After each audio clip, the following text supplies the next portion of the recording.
ton premier autel soit les parvis de ta vie. Et ces parvis de ta vie, si tu ne connais pas, tu vas faire une offrande qui n'a rien à voir avec ton autel.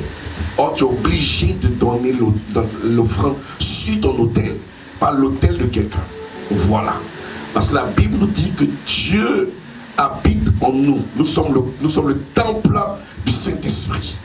Aucune offrande ne se fait ailleurs que sur ta propre personne.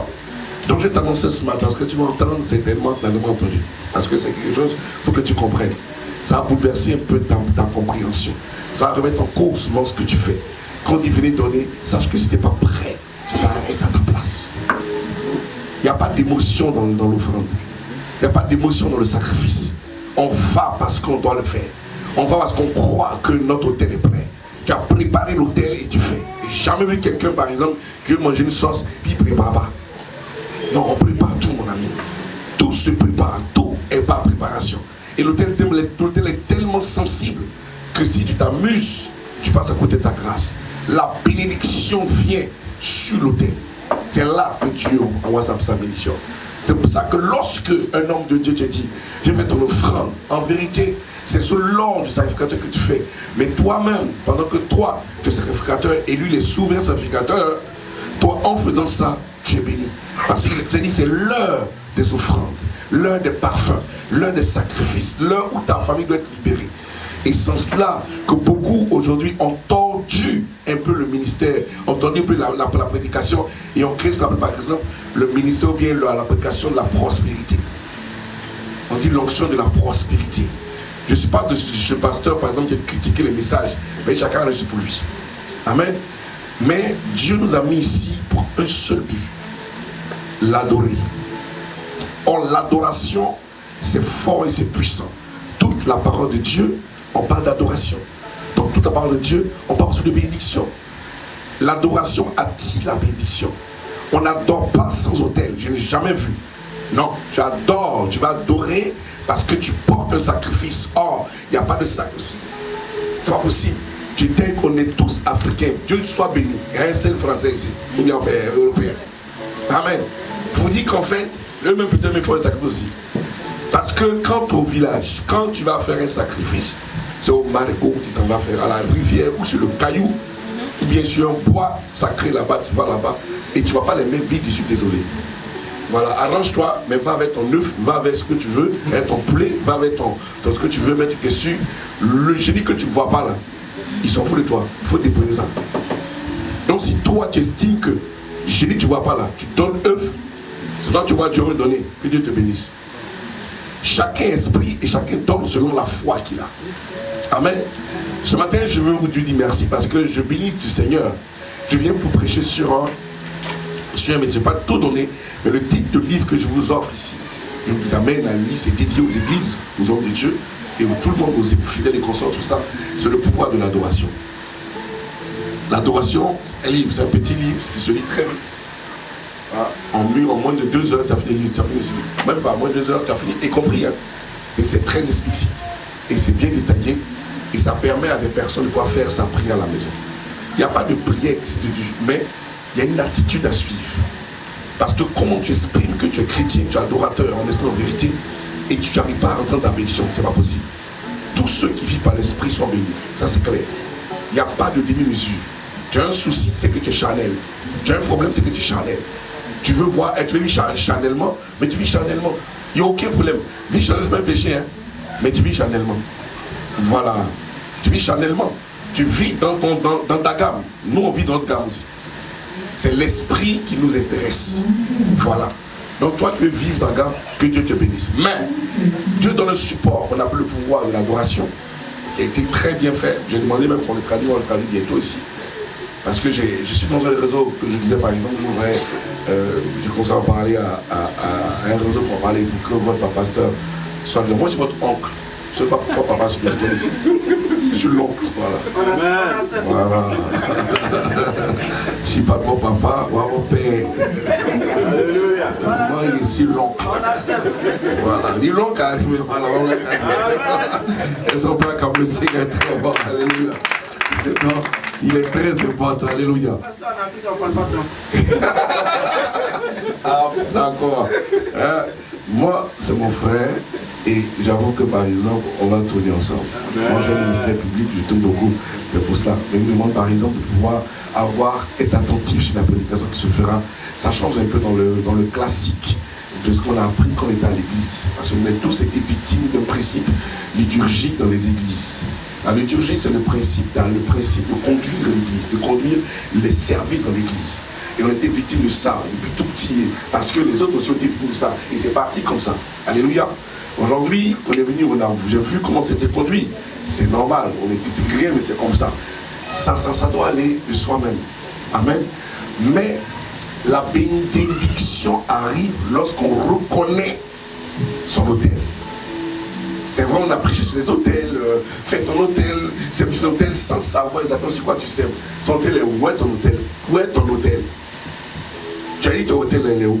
C'est pas l'autel qui est dans là, dans l'autel même, tu mets ton offrande là, c'est où? Et quand tu ne connais pas ton autel, comment tu vas le nettoyer? Comment tu vas t'occuper de lui? Parce qu'on s'occupe de ton autel parce que c'est ta source de bénédiction. Et on s'occupe de son autel. Mais quand tu bannis ton autel, ça n'a rien à voir avec l'église où tu es pour dire il n'y a pas la grâce ici, il n'y a pas la bénédiction ici. Non, c'est toi le problème. Voilà. Donc on dit venons tous en assemblée, chacun arrive muni de sa robe blanche, et puis on voit le responsable qui est dedans, la tête de file, et c'est lui qui dit bon, maintenant, faisons maintenant les sacrifices. Et chacun maintenant qui a préparé son autel avec son agneau, il coupe son agneau, il dit ah Dieu, c'est comme ça on fait. Mais chacun vient ici sans savoir exactement comment son autel est préparé, quel est l'état de son autel. Et tu viens t'asseoir et les autres qui ont préparé leur robe. Leurs robes sont propres. Et toi, ta robe est achetée. Et quand l'autorité parle, on se mélange. On va faire pour le non. C'est pas comme ça. On va prendre la parole de Dieu, on va le lire. Je livre, il est facile. Je ne voulais pas donner un cadeau. Il dit 10 points. C'est tout. Parce qu'il m'a pris du temps pour le faire. Quel est le temps? Je parle de 1 an, 2 ans. Je parle de 6 ans, 7 ans. Parce qu'il ne faut vraiment pas dire n'importe quoi. Il faut savoir où tu vas parce qu'il y a des vieux pères qui guettent ta tête. Ils vont voir ce qu'il va dire dans son livre. Tu vois? Or, en fait, j'ai tellement prêché ça que j'ai plus peur parce qu'ils savent ce que j'ai dit. C'est bien sorti. J'ai dit ça et un peu sur dessus. Mais je vais parler de ce qu'on appelle par exemple tout se passe à la croix. Tout se passe à la croix. C'est à la croix que tout se passe. Ta vie, ta prospérité, ton mariage, ton élévation, ton salut, tout ça c'est à la croix. S'il n'y a pas la croix, c'est pas la peine. Si tu ne connais pas la fonction de la croix, c'est quoi la croix? On ne fait rien ici à l'église ici. Laissez le vieux là, il va être mettre dans ses enfants en là. Parce que la croix, c'est ce pourquoi on est là aujourd'hui. Si tu n'as pas cette connaissance là, tu ne peux rien faire. On prend le livre de 1 Corinthiens chapitre 1, à partir du verset 18.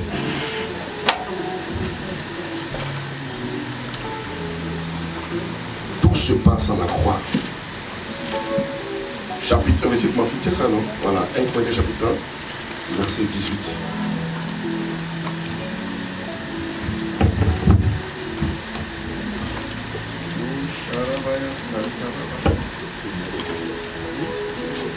Amen. Amen. 1 Corinthiens chapitre 3, verset 18. Voilà.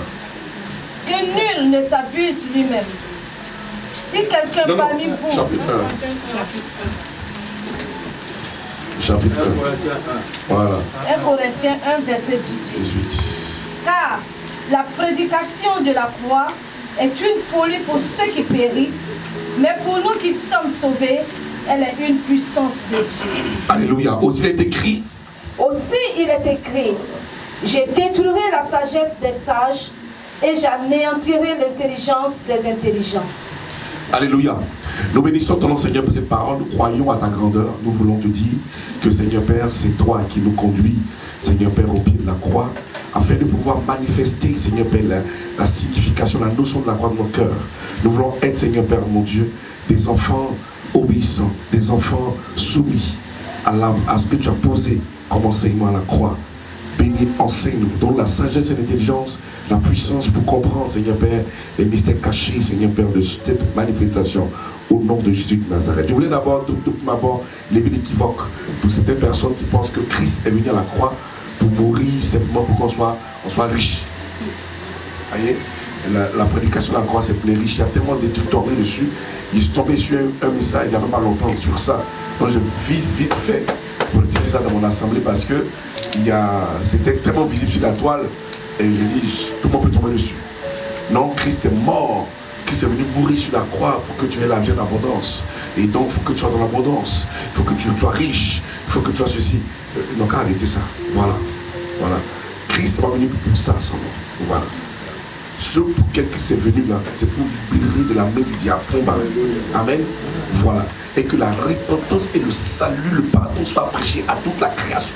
Luc chapitre 24, verset 47. Donc, ne plaisante pas avec ces genres de choses. Ce pour lequel Christ est venu là, c'est pour que tes parents qui n'ont pas connu Christ, qui t'ont séquestré, qui étaient dans la servitude là, quand Christ vient, il te détache là-bas, il te libère. D'abord, il t'élit d'abord. Quand il te délivre de l'âme de la servitude, il dit répands-toi. Il dit tout détourne-toi maintenant de la vie passée et pardonne. Demande pardon et maintenant prêche et maintenant sois libéré. Ça s'appelle l'évangile. L'évangile, la bonne nouvelle, c'est la repentance et le pardon des péchés. C'est pas moi qui ai dit, c'est la Bible qui enseigne ça. Parce que nulle part la parole de Dieu on a défini certainement l'évangile en Matthieu 28 et en Marc 16, on dit par exemple allez partout, faites toute la création mes disciples. Prêchez la bonne nouvelle. On t'a dit c'est quoi la bonne nouvelle à prêcher? On t'a dit c'est quoi la bonne nouvelle? On dit pas. Mais par contre, quand tu lis le livre de Luc 24, 47, il te dira quand Christ est mort, qu'il est ressuscité. Il a sorti du Père. Il dit à partir de ce moment-là, par exemple, là, la repentance et le salut, et le pardon sera prêché à toute la création. Alors ça veut dire que voici ce qui doit être prêché véritablement. Lorsque tu es repenti, lorsque tu as fait ta repentance, que tu as demandé pardon à Dieu pour tout ça, mais comment tu peux être béni? Tu vas être béni. Donc on ne coupe pas sur bénédiction, mais coupe sur ton attitude. Veille sur ton attitude, ton caractère, et la grâce arrive. C'est tout, c'est pas compliqué pour ça. Amen. Alors dans ce verset de Corinthiens, il dit la prédication de la croix est folie pour ceux qui périssent. Elle est folie pour ceux qui ne connaissent pas la prédication de la croix. Pour l'évangile de la croix, pour la notion de la croix, si tu ne connais pas, tu vas périr. Périr veut dire que tu vas vivre de difficulté en difficulté sans issue. C'est-à-dire que tu es dans une des autres rayons où tu n'en sors pas. Tu tournes en rond. En d'autres termes, tu es vieux dans le secteur. Tu ne sors jamais. Tu peux être anglais et ne jamais connaître la France. Quand même, tu es anglais. Belgique, tu ne connais pas. Tu es anglais. Tu as passeport anglais, mais tu ne sors pas. Parce que ta vie, c'est matin, cleaning, matin, voiture, matin, travailler. On t'épuise. Quand tu finis, toutes tes choses sont blancs comme moi. Et puis, ils m'ont dit, maintenant, il faut aller au pays. Dis, tu es en Angleterre. Tu n'es pas en Angleterre. Non. Tu n'es pas en Angleterre du tout. Voilà. Donc, peut-être à cause on a fait Brexit pour que tu restes bien en Angleterre. Mais non, ça ne tu n'es pas. Il faut sortir. Il faut briser les frontières, il faut briser les cordes, il faut voir exactement, il faut être libre. Là où il y a l'esprit, il y a la liberté. Donc la prédication de la croix te donne la liberté. La croix est le centre, Seigneur Père, de l'adoration, le centre de toute conversion. La croix, c'est le centre de notre salut, le cœur de l'adoration même de Dieu. C'est la condition, le signe sine qua non, pour que toi, tu puisses clouer ta chair à la croix. La seule condition pour que Dieu puisse te connaître. Parce que, vous savez, Dieu vous connaît. Dieu nous connaît. Mais on ne connaît pas Dieu. Et c'est une grosse erreur. Comment on est tous ici père de famille? Il y a une mère de famille très bien. Regarde cette dame qui a ses enfants. Mais elle qui est là, elle connaît son fils. Elle connaît sa fille. Voilà. Mais ce qui fait mal, c'est que son fils ne la connaît pas. C'est choquant. Elle connaît son fils. Mais non, tu connais la maman. Oui, je sais que c'est maman, mais il ne la connaît pas bien. Il y a un problème. Et voici le chrétien aujourd'hui. Dieu t'a engendré. Tu dis, tu es né de nouveau. Tu as eu un pouvoir. Ce que la Bible dit en Jean chapitre 1, verset 12. Il dit à tous ceux qui ont cru en cette parole, il leur a donné le pouvoir de devenir enfants de Dieu, lesquels ne sont ni nés de la chair. Il te dédouane, il te décapite, enfin il te sépare de la source de ton père, de ta source de ta mère. Tu n'es plus attaché à ton père, à ta mère sanguine. Il dit, ni né de la chair et du sang, mais de la volonté de Dieu. C'est-à-dire que maintenant là, c'est Dieu qui est ta source, c'est ni ton père qui est ta source. Alors une telle personne comme ça là, et lui il te connaît et toi tu ne le connais pas. Oui, tu ne connais pas Dieu. Or connaître Dieu veut dire, je connais même mon père qui m'a engendré. Mon père a lui, je connais son parfum, je connais sa démarche, je sais que c'est lui, je connais sa silhouette, je connais sa mentalité, il sait comment il va réagir, il sait que s'il fait ça, il va se plaindre, ou il ne va se plaindre, je sais ce qu'il aime, ce qu'il n'aime pas, mais pourquoi on ne compare pas nos sentiments et puis l'adapter aux sentiments du Père nouveau? Pourquoi on s'efforce de pouvoir faire des sacrifices qui n'ont rien à voir avec la connaissance de Dieu? Toi qui dis que tu veux connaître Dieu, est-ce que tu as commencé à réaliser que ton père, tu le connais? Mais oui, je le connais, mon père. Non, tu ne le connais pas. Parce que tu te connaissais, tu n'as pas laissé, tu ne condamnes pas ton père parce que tu fais tout des gaffes. Moi, mon fils, il a dit, toi tu me connais. Il te connaît, tu ne me connais pas. Il dit, toi, tu connais trop. En fait, ça m'a fait plaisir. J'ai dit, tu ne connais pas, mais quelqu'un comme ça m'a décrit, j'étais beaucoup dans la table pour manger. J'ai dit, toi, tu me connais comme ça, tu me connais pas, tu ne me connais pas. Et puis, il dit, toi, Dieu te connaît. Je sais quand tu es content, quand tu n'es pas content. D'ailleurs, quand tu es fâché, c'est un coup, c'est un peu souvent. Je te connais. Et toi, quand tu es content, c'est important que tes enfants te scènent et te connaissent et te décrivent. Donc, quand tu rentres dans la maison, ta chambre, tu dis, mon fils me connaît, ton papa, il faut qu'il te connaisse aussi. Quelqu'un, tu vois, si tu parles à quelqu'un. Si tu ne connais pas Dieu, ça veut dire qu'il y a un problème d'intimité avec lui.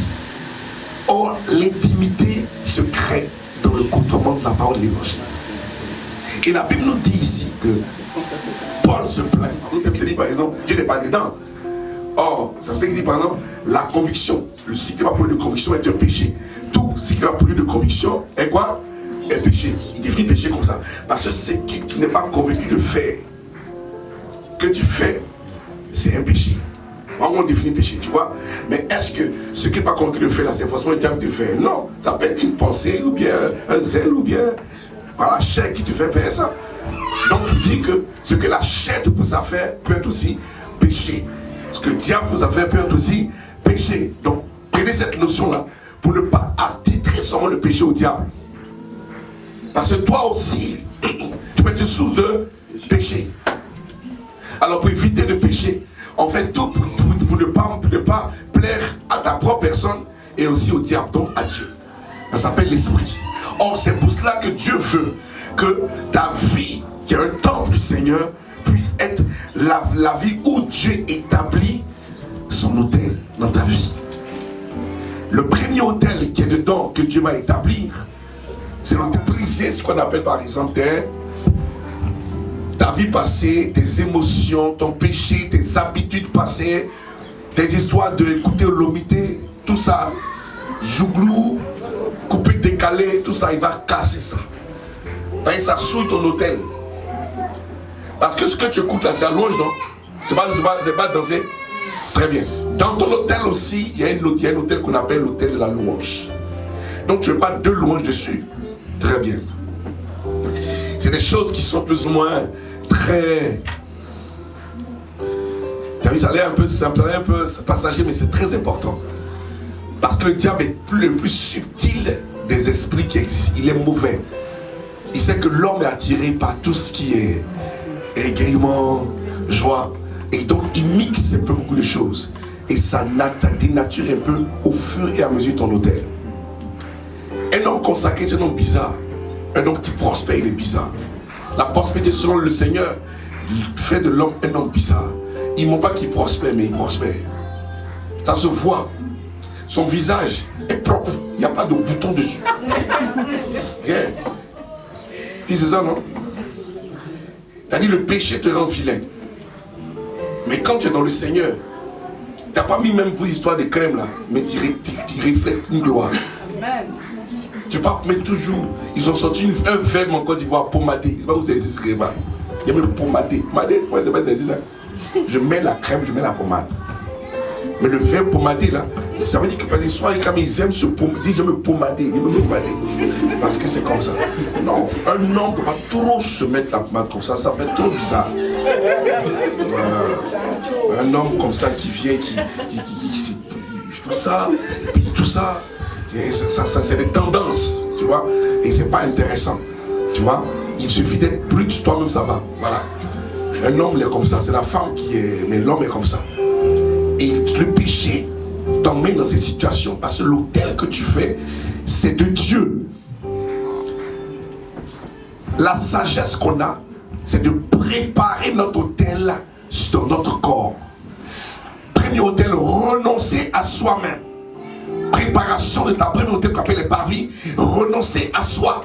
Quand tu renonces à toi, tu commences à préparer ton premier autel qu'on appelle l'autel du sacrifice. Dans la vie de chaque personne, il y a un autel qu'on appelle l'autel du sacrifice. C'est-à-dire que tu as renoncé à la boisson, tu as renoncé aux femmes, tu as renoncé aux mensonges, tu as renoncé à la duplicité, tu as renoncé aux choses du monde. Ça s'appelle l'autel du sacrifice. Ça appartient, c'est dans la vie de chaque chrétien. C'est dans ta vie, c'est dans ma vie.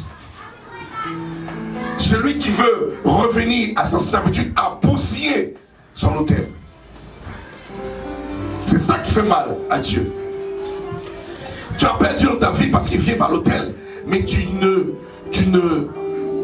prépares pas ton autel. L'autel que tu as fait, c'est un autel qui te permet de pouvoir attirer la grâce de Dieu dans ta vie. Tu te plains que tes affaires ne marchent pas.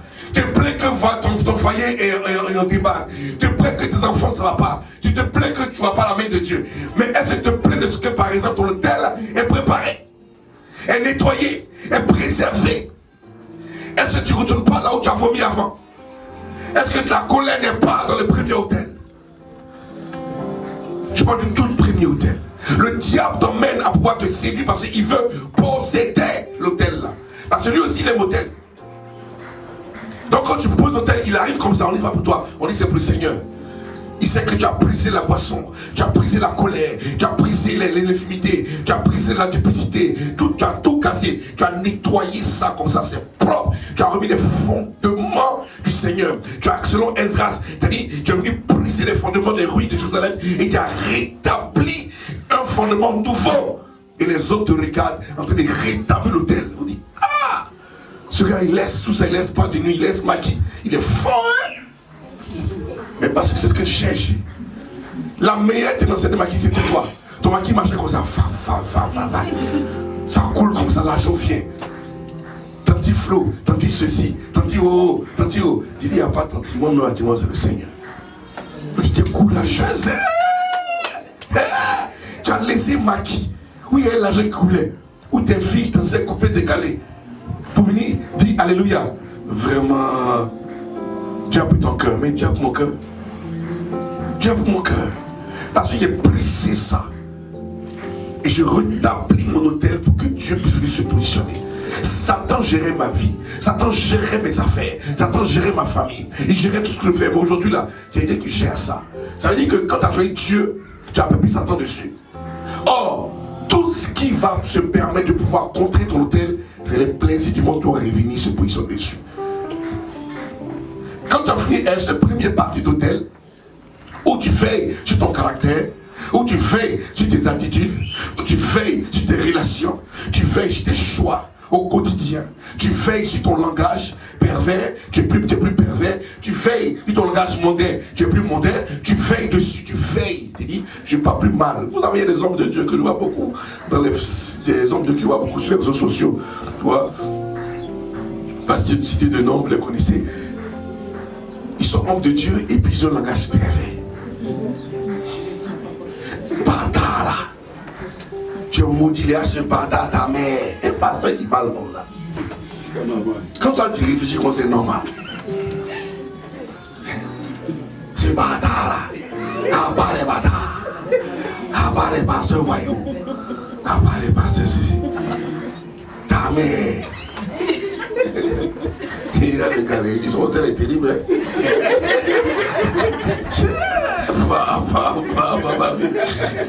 C'est les dragons sur l'hôtel. Pourquoi tu parles comme ça que ton hôtel est terrible? Le gars qui gère ça là, il est puissant. Lui qui gère ton hôtel, c'est lui qui t'appelle à parler. C'est ça. Lui qui gère ton hôtel là, c'est lui qui t'appelle à parler. C'est lui qui fait que tu parles. Sinon, mon ami, tu parles quoi? Qui gère ton hôtel là. En fait, dans ta maison, lui qui est dans ta maison là, ton père, la maison là, son langage tu prends. C'est ça. Il n'y a pas d'autre langage. Ton papa dit marcher côté, tu marches comme ça. Ton papa dit marcher, tu marches comme ça. Ton papa dit marcher, tu marches comme ça. Ton papa dit marcher, tu marches comme ça. Marche selon le Père. Et parle selon le Père. Paul pourrait dire, soyez mes imitateurs, parce que l'hôtel que j'ai là, c'est le Seigneur qui est dessus. Dans ce ministère comme celui de Christ, si moi mon hôtel est parfait là, vous êtes parfait aussi. Faites même l'hôtel que je fais aussi. L'hôtel du Père, c'est ton hôtel. Alléluia.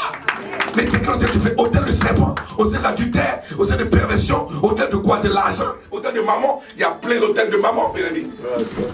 Il y a hôtel de maman à gauche. Les gars, hôtel de maman. Maman est là, maman là. Oh my goodness. Maman est un esprit qui a été conduit, qui a été séduit aussi par Lucifer, dans la tranche des 1 tiers des anges.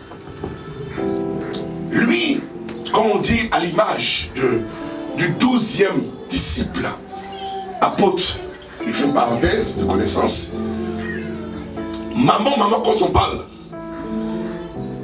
la même manière que Jésus, Lucifer, gérait la louange dans le ciel, maman récupère aussi, par exemple, aussi les finances.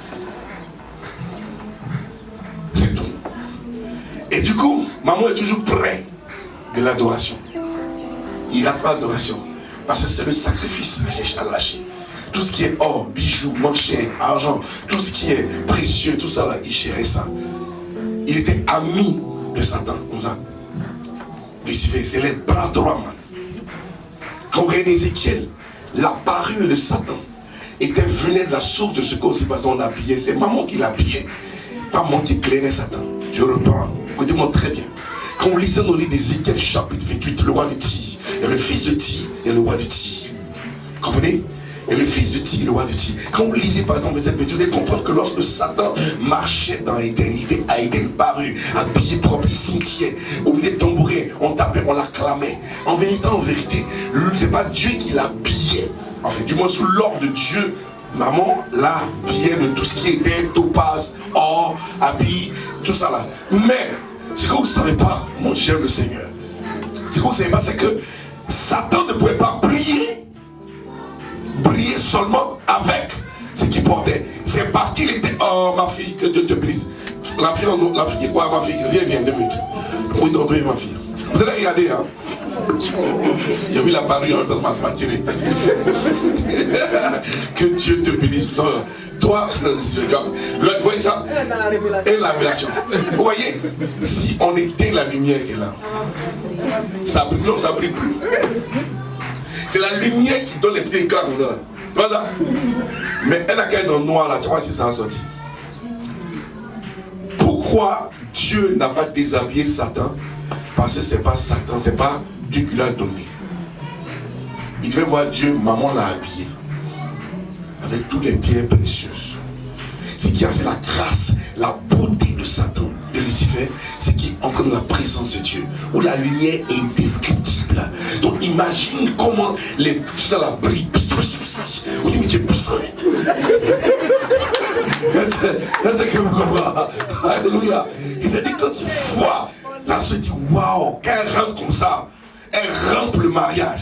Il y a tellement de lumière que c'est les gens là qui sont dit, j'y arrive. C'est sa parure qui attire les regards. La parure qu'elle a mis là attire les... Sinon c'est même remplement pour ici. Mais la parure qu'elle a mis là, elle dit au-delà, ça a chauffé. Elle a posé ça directement et forcé ça à tirer l'orateur qui a dit toi viens ici. C'est ça. Mais il s'était sombre, je ne vais pas voir. C'est comme ça. Donc, ma fille, que Dieu te bénisse. Hein. Donc, c'est un peu comme ça. Alléluia. C'est un peu comme ça que, par exemple, maman, lui, il détient la vie. Il détient l'or. Il détient ceci. Mais c'est pas c'est pas valoriser. Pour valoriser ta promesse et ta prospérité, c'est dans le Seigneur qu'on valorise ça. Amen. Parce que l'or et l'argent appartiennent à l'Éternel. C'est dans la présence de Dieu, dans la gloire de Dieu que tu allais valoriser. C'est pour ça que Salomon a compris. Il dit vanité, tout est vanité. Pourquoi? C'est pas Dieu là, c'est mort. Ça veut dire ça. Sinon Dieu, il bénit. Satan aussi, il bénit. Mais Dieu précise, il dit, c'est la bénédiction de l'Éternel qui enrichit et qui fait sur le cœur chacun. Ça veut dire qu'il y a deux bénédictions. Amen. Amen. Si Satan veut te bénir, mais tu as des problèmes après. Mais si Dieu te bénit, tu n'auras pas le chagrin. Donc ton hôtel doit savoir à qui tu fais ton hôtel. Tu dis tu ne bois plus, demain tu ne bois encore. Tu dis tu fumes plus, tu te caches pour fumer. Enfin, à qui tu fais du mal? Tu plaques Dieu. Non, le Seigneur m'a fait. Mon hôtel là, ça t'appartient. Après bien fumé, Satan dit, cherche ce moi, il vient d'abord. Moi, je suis bien. Et puis tu viens et tu pollues ce que tu as déjà dit. Je vous dis la vérité. Dans le livre, c'est plus détaillé. La prédication est différente du livre écrit. J'ai pris la peine de sortir une expression bien pour comprendre. Quand tu lis ça, frère, il t'assure que toi tu mets en cause. Tu vas te remettre en cause. Tu as dit, ah, vraiment, le vieux exagère. Ce livre aussi, ça là, on ne peut pas faire. On peut faire. On peut faire. Il n'y a pas quelqu'un qui a bu, qui a gazé comme il est gazé. Moi, il n'y a pas une grande dans tête. Il n'y a pas grandi dans. Il n'y a pas fait séminaire, petit séminaire. Non, non, non, non, non. Non, c'est un monsieur comme moi, comme ça, un monsieur comme ça qu'on a pris comme ça dans la boue. On dit au Seigneur. Donc, j'ai eu une enfance, j'ai eu une jeunesse, j'ai eu une vie dépravée, j'ai eu ce qu'il fallait. J'ai adoré Satan dans mon hôtel. Il a fait ce qu'il voulait. Tout ça, on faisait un concours de boissons. Donc, c'est pas ça qui a effrayé quelqu'un. En gros, tu mets poisson, tu mets femme, tu choisis poisson. Tu as vu l'homme qui est bizarre comme ça? Tellement tu aimes boisson que la femme elle est mettée, puis là, allons, il dit, on boit des coups. Allons, il a dit, elle est fatiguée. Elle ne parle plus parce qu'elle dit que tu t'as passé, tu t'as poussé son temps. Boisson, c'est un esprit. Ça nous a créé des problèmes. Et attribuer à quelqu'un d'autre que Dieu, tu bousilles toute ta vie. Ta vie devient une vie de débauche. Parce que le diable fait tout posséder une partie de ta vie. Et puis il gère ta vie comme il veut. Parce que pourquoi? Il rend ça une débauche parce qu'il connaît ton appel. Le chef de qui t'a appelé, moi il ne sait pas. Donc il faut qu'il capte. Là, tu es comme passoire, tu mets l'eau sans veste. Là, tu peux servir Dieu. Il arrive. Et puis bon, là, ils sont partis. J'ai dit à mon épouse, plus jamais tu fais ce que tu as fait. Voilà. Plus jamais, c'est me sauter comme ça. Ah, c'est que tu m'as pas poussé, tu as dû me sauter. Tu m'as jamais. Faut même plus faire ça. Et puis, il faut pas parler. Faut même pas parler. Il est engagé. Faut pas parler. Faut te calmer. Mon ami, tu as fait un pain. Il suis musclé quand il était tapé. C'est comme il travaille. Et je revois la scène, en fait. Et donc, j'avais honte, les voisins avaient honte, tout ça. Je me suis calmé. Et plus tard, elle me dit, tous mes habits, c'était chez le voisin. C'est moi ici, parce que sinon mes habits étaient cachés ici. Et j'ai dit, maman, moi aussi j'aime mon foyer. Mais j'aime pas ça. C'est comme une fois tu dors là. Combien de fois tu dors? Donc genre ma vie là, c'est comme ça, c'est ça, il n'est qu'à tout te sauter par là. C'est des choses qui arrivent. Ça arrive. Et j'ai changé. C'est difficile de changer. Quand tu es un gars, un chaud gars, tu as marié une femme qui est holiness, doucement. Non, on dit très chrétien, il sait que tu es chrétien. Toi, tu m'en passes dans la maison et tu te calmer. Un jour là, j'ai changé. Il dit non, je ne pas.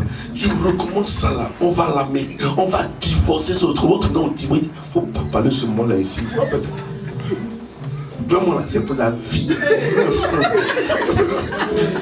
Tu vas me supporter quand tu as vieilli. Et si là, non, ma vie n'est pas comme ça. Il dit au Seigneur, je veux pas ça. Il a prié, tu as quitté ton travail là. Et il dit, mais quoi? Non, qu'est-ce que c'est à Londres, ce monde si bête son âme? Elle me sort, c'est de la Bible. Tout ça m'a cité. Tout ça m'a fait très chrétien était avant moi. Moi, j'étais un gars ici et puis un gars ici. Tu vois, un pied ici, un pied bon, voilà comme ça. Mais jamais le truc comme ça. Donc, tu vois, c'est compliqué. Et ça apprend quand tu comprends que ta femme, le choix de la femme peut contribuer à ton salut. Je vous dis la vérité. Quand tu as une femme de prière, une femme qui vraiment qui dit cet homme-là vraiment, elle a prié, fléchi chez nous pour qu'il échange. Aujourd'hui, là, elle dort tranquille. Ah yes. Yo-yo. Tu dis yo-yo. Non, elle est fort. Donc il dit, il y a une collègue. Eh bien, elle y va, c'est toi, tes problèmes, tu vas mourir, puis tu vas partir. Donc elle ne fait pas jalousie. Parce qu'il ne fait ma part, tu vas mourir dans l'enfer. Moi, mes enfants, ça fait toi, ça me suffit. Moi, mes enfants, on va pas monter au paradis, et puis toi, tu vas l'enfer.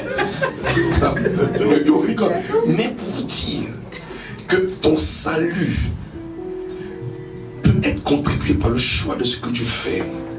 Tu as pris une femme bien. Cette femme-là, elle regarde tes heures, mais elle tient, elle travaille, elle parfait les choses, elle te soutient, elle casse ses cases.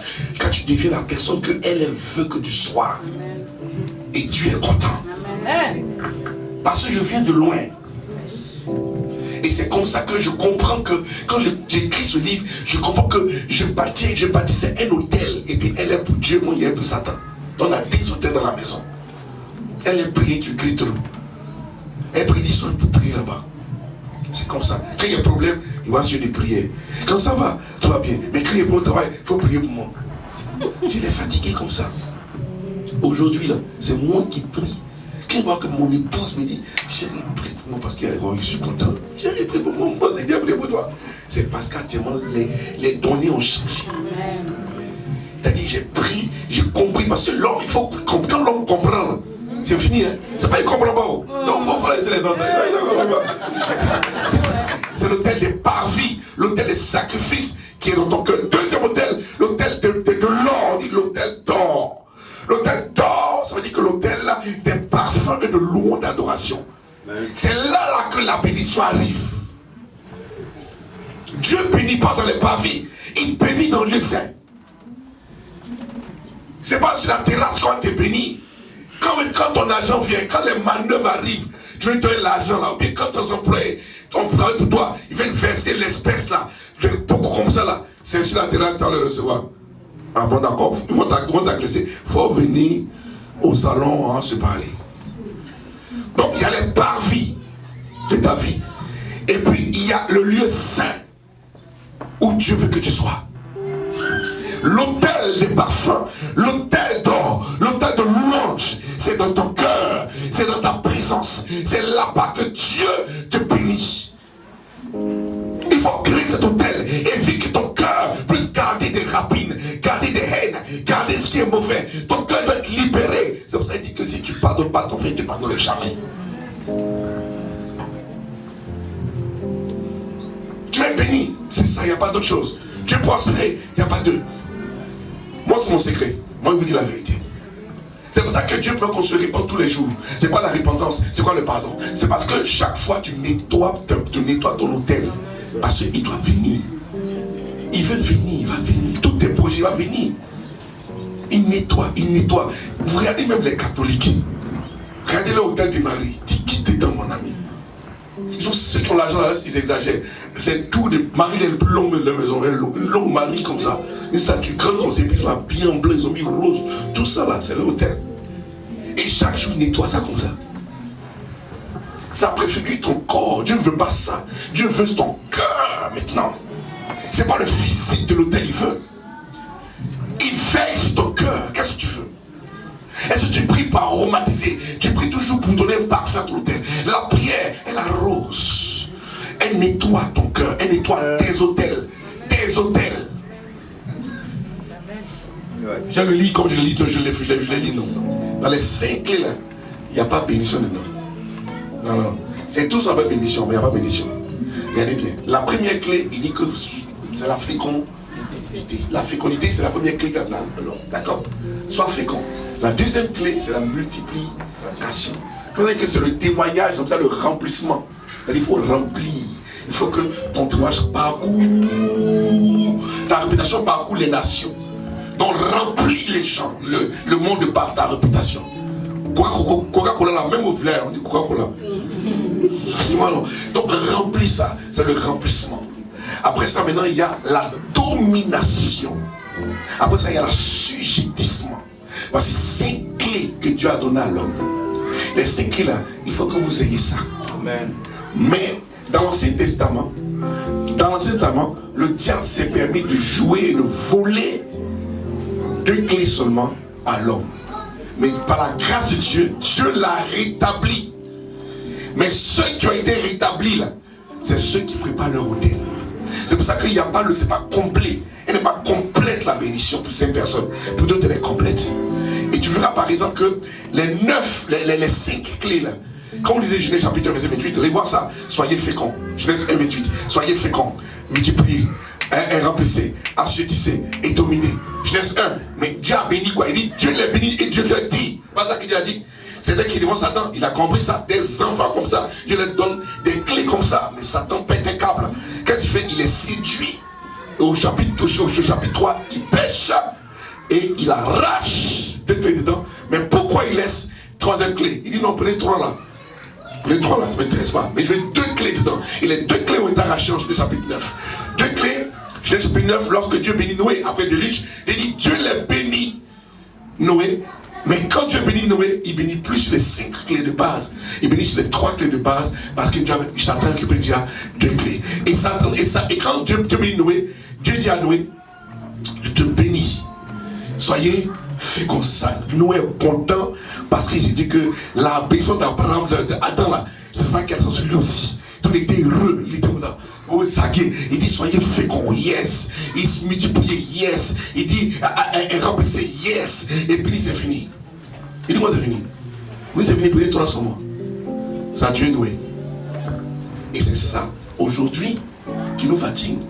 L'autel, la bénédiction de tout chrétien à un départ, il peut être fécond, il peut multiplier, il peut remplir, mais il ne pourra jamais dominer ni assujettir qui que ce soit. Ce que Satan a volé, c'est l'assujettissement et la domination. Il a récupéré les 2 clés là pour contrôler l'humanité. Et c'est pour ça que ton autel a besoin d'être veillé afin de compléter ta vie par les 2 clés qui manquent. Sinon tu ne peux pas contrôler. Il y a des personnes, par exemple, ils ont une réputation, après on les bousille. Pourquoi on te bousille? Parce qu'il te laisse te répandre. Et puis, garde ton nom après. Il est comme ça. Il laisse Dieu te multiplier. Et puis, il assujettit tes enfants comme des voyous. Tu vois, non? Il laisse faire ce que tu veux. Et puis, il garde. Tu es fécond, mais il gère ta fécondité. Ça, Dieu ne dit plus jamais ça. C'est pour ça que Ésaïe a été content. Ésaïe a été tellement content lorsqu'il a appris que Jésus venait. Et je vous dis, un enfant nous est né. Un fils n'était donné. On dit la domination que le diable a pris là reposera sur son épaule. En d'autres termes, il va nous libérer de nos actes. On va l'appeler acte conseiller.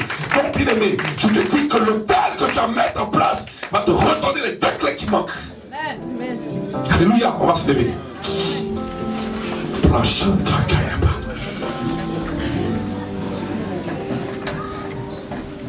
Oh my God.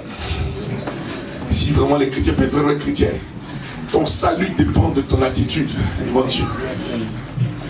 Ta richesse, c'est ton salut. Cherche ton salut. Si les personnes doivent compromettre ton salut, tu dis mon ami, on va de côté. On va se lever.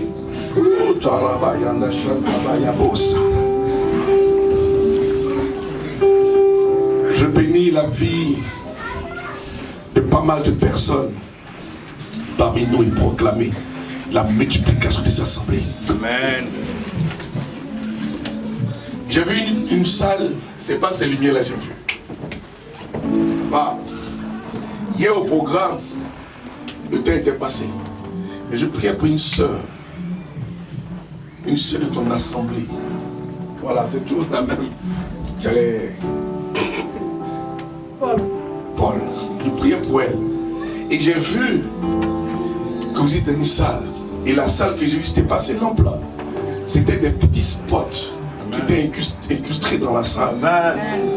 Mais c'était tellement beau. Alléluia. Tellement beau et tes chants étaient bien en touche. C'est pas bien comme ça. Alléluia. Quand j'ai vu ça, j'ai dit Dieu est en train d'élever ce ministère-là. Papa, les gens te critiquent peut-être que tu ne t'associes pas. Mais c'est parce que c'est Dieu qui veut ça comme ça. Amen. C'est pas que tu en veux à quelqu'un. Non. Mais tes choix sont difficiles. Dieu te conduit dans tes choix qu'il veut le faire. Ce n'est pas de l'orgueil. C'est de la sagesse et de la prudence. Et tu laisses, pendant qu'il lui-même il va s'y mettre, il a l'œil sur le devenir de ce qu'il a laissé. Et puis regarde où ça a parti. Et ça, c'est un caractère des leaders. Je veux pas que son peuple parte dans les forces. Il dit, je ne vous dis pas que je suis mieux que les autres, mais je vous dis simplement, soyons prudents, parce que le temps de Dieu vient pour nous dans cette nation. Alléluia. Et ce temps est arrivé. C'est une saison qui s'ouvre pour cette assemblée. Amen. Vous détenez ce qu'on appelle, il y a un transfert qu'on appelle le droit de naissance transféré. Un droit de naissance a été transféré ici. C'est-à-dire que vous n'avez pas été les détenteurs de cette vision et Dieu vous donne d'être les détenteurs de cette vision. C'est-à-dire que vous n'avez pas couru derrière ça. C'est-à-dire que c'est tombé sur vous comme ça, comme ça. Pourquoi? Parce que ces personnes ont commencé à pouvoir minimiser le choix de Dieu. Donc ce que j'ai vu comme ça, c'est des choses qui vont arriver. Reste le père de pas mal de serviteurs de Dieu. Reste la personne qui peut aider des personnes quand ils ont besoin. Reste la personne véridique. Ce que Dieu aime dans ta vie, c'est le fait que ta langue, lorsqu'elle lâche quelque chose, ça ne connaît pas qui est qui. C'est vérité, c'est vérité. Ça te blesse, mais c'est la vérité. Et ça, il faut être gardé ton éthique de vérité. Prêche la parole dans son authenticité, dans sa grâce. Le péché doit être chassé loin de ton ministère. Tu ne plaisantes pas avec ça. Si c'est deux personnes que tu as, les deux vont rester. Mais le salut doit être prêché dans ce ministère. Oui, Dieu veut la propriété, la crainte de Dieu. Parce que ce que j'ai vu, c'est grand. Ils vont tellement vous critiquer, mais beaucoup viendront se mettre au pied du maître pour dire, apprends-nous à faire que tu parles. C'est le deuxième point que j'ai vu. C'est la grâce de la multiplication des affaires. Dieu bénira cette assemblée parce que beaucoup de personnes vont gagner des affaires qui marcheront. C'est-à-dire financièrement, Dieu va restaurer vos finances. Parce que vos cœurs ont été propres lorsque un appel a été lâché pour quelque chose. Vous n'avez pas demandé. Papa. Et lorsque vous réussissez comme ça, Dieu scelle la croissance financière à sa vie. Alléluia. Donc plus il est béni, plus vous êtes bénis. Et c'est comme ça que vos enfants aussi seront richement aussi bénis. Et dans ce même état, dans ce même élan, Dieu suscite une on appelle ça c'est un peu comme un grain. C'est comment dire en bon français. C'est-à-dire quand tu vois par exemple, tu vois de l'or, tu découvres de l'or. Une pépite. On dit non? Pépite d'or, pépite. C'est ça, pépite d'or. Il y a une pépite qui est ici. Il y a une pépite d'or dans une assemblée qui va bientôt être vue ici. Ça va donner une réputation à cette assemblée. Il y a une pépite d'or qui va sortir d'ici et qui va grossir. C'est comme l'enfant de quelqu'un que Dieu va élever. Il va donner une réputation même à ce ministère. Dieu est en train de préparer ça. Et Dieu est en train de l'accomplir. Ceux qui ont les yeux prophétiques et spirituels, que tu invites ici, verront ce que je vois. Parce que je vois à l'œil nu. C'est propre. Alléluia. Donc je bénis cette assemblée et dis que vous êtes au bon endroit. Mais jetez-vous dans l'évangélisation. C'est le signe des derniers temps. Évangélisez, ne restez pas en vous. Multipliez-vous. Et dit, étendez vos limites. N'ayez pas peur. Dieu va susciter même des Européens, des personnes étrangères pour remplir ce lieu. Il va multiplier ça, que la grâce sera sur vos vies à tel enseigne que vous serez une référence. Je déclare, donc levez la main, je déclare, dites Seigneur Jésus, aujourd'hui, j'ouvre mon esprit à l'enseignement de ton serviteur. Aujourd'hui, je nettoie mes autels, que l'autel de sacrifice soit nettoyé, préparé, et que je veille sur cet autel-là pour que tu prennes plaisir à y être. Seigneur, que l'autel d'or, l'autel de louange qui en moi permette que le parfum qui sort de là te revienne en bonne odeur. Seigneur, la parole déclare que mon corps est ton temple.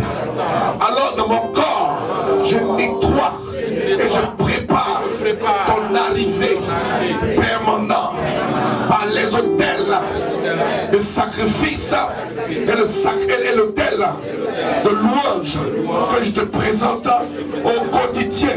Aide-moi à méditer ta parole, à prier chaque jour, afin de nettoyer ces autels, pour ne pas que Satan et ses démons s'accaparent dans mes temps de distraction. Seigneur, que la distraction s'éloigne de ma vie et que je puisse m'attacher à la consécration au nom de Jésus. Nous disons Amen. On peut acclamer Dieu très fort.